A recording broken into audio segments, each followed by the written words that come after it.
you can use keyframes to do something like this.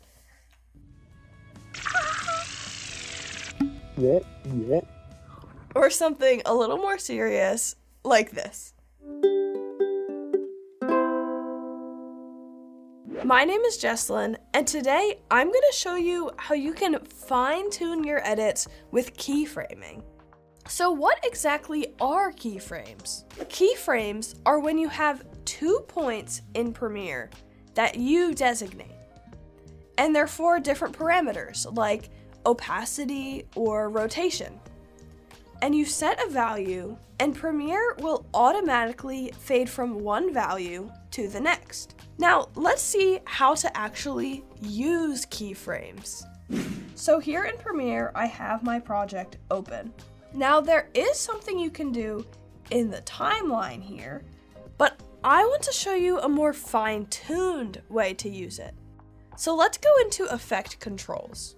What I need to do is select the clip I want to work on and find the Effects Controls panel.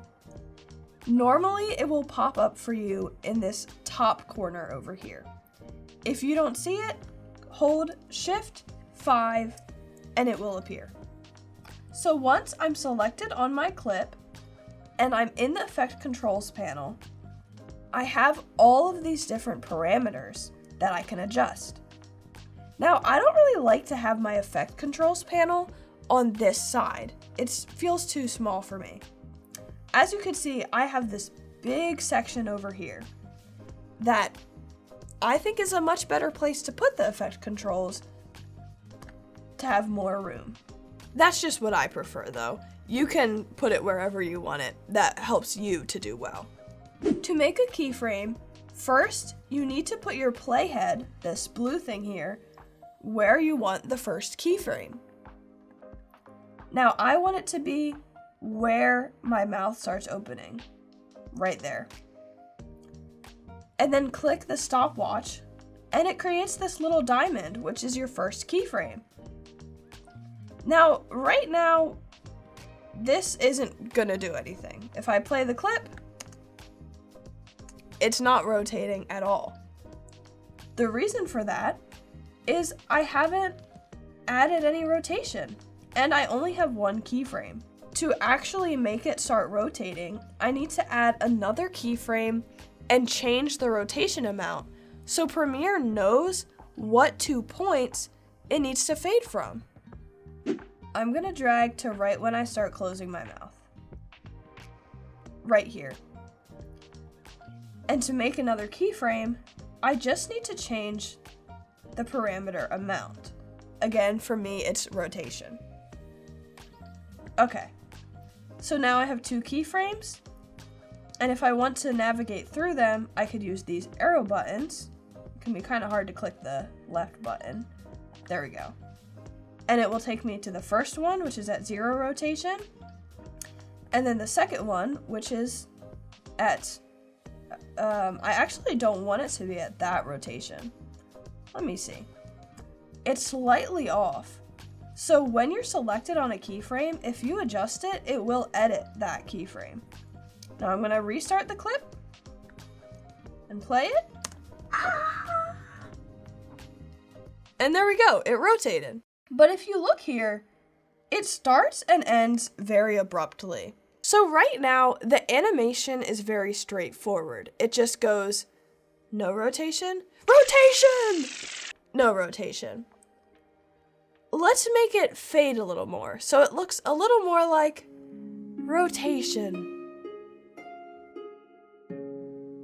A little less jarring. To do this, right-click on your keyframe.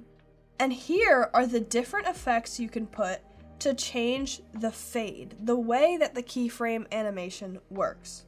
Let me give you a better visual for what is happening when you do these.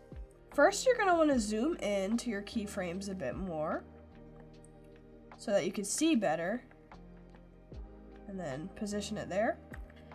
And then click this arrow button next to whatever parameter you're using, and it will show you. Here is the change in rotation, and here is the velocity, so the speed at which the change is happening. So let's change that. We're gonna right click on our keyframe again, and let's try easing out. Now it fades more, and in the other one we can ease in. So it's more of a smooth thing here. Let's see what that looks like. And you can adjust these different meters to change. So maybe it slowly eases in and then goes really fast. Let's see what that looks like. Maybe that's the effect you're going for. You could test these out to see what looks best for your edit. You can use keyframing for just about any effect that you have in the effect controls. So today we've looked at some basic tips for how you can use keyframing to fine-tune and level up your editing. Thank you for watching. I'm praying for you, and I'll see you in the next video, where we will look at more tips for improving your editing. Whee! Okay, I had to do the rotation like one more time, because you definitely haven't seen it enough.